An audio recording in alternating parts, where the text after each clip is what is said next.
My first book is Akairya, first half of The Fractured Soul. And then book 2, Akairya, is being released this October, and this is the cover for it. Introducing local talented author Abrianna. She wrote a fantasy book. Tell me about this book. It's about self-discovery, elemental power, emotion, and finding herself in a world that's torn apart by a thing called the Blight.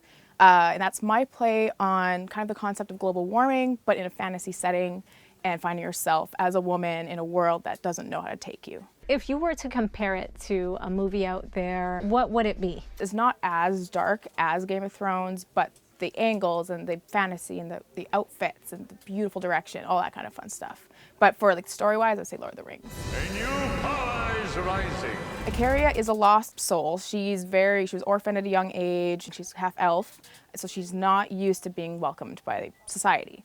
So when she's thrust out into this world after her city is destroyed by this blight and the creatures that have spawned from it, she doesn't know what's next. And she comes across a dragonling, which is very rare. That's not how this world works. And meets this dragon, and things put her on this path that is kind of like save the world, save herself, and find who she is.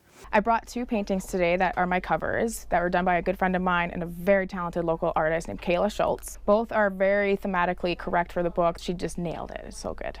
And the map itself was also drawn by another good friend of mine, Mara Hayquist. She is also very talented, has a huge imagination, and she just went wild with the map and did a great job.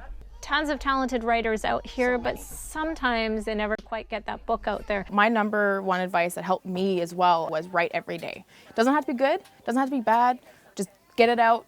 You can edit later. That's some good advice. You can find Akairya on Amazon or at the Bookman in Chilliwack. I'm Leah Bolton with your Joy TV Now update.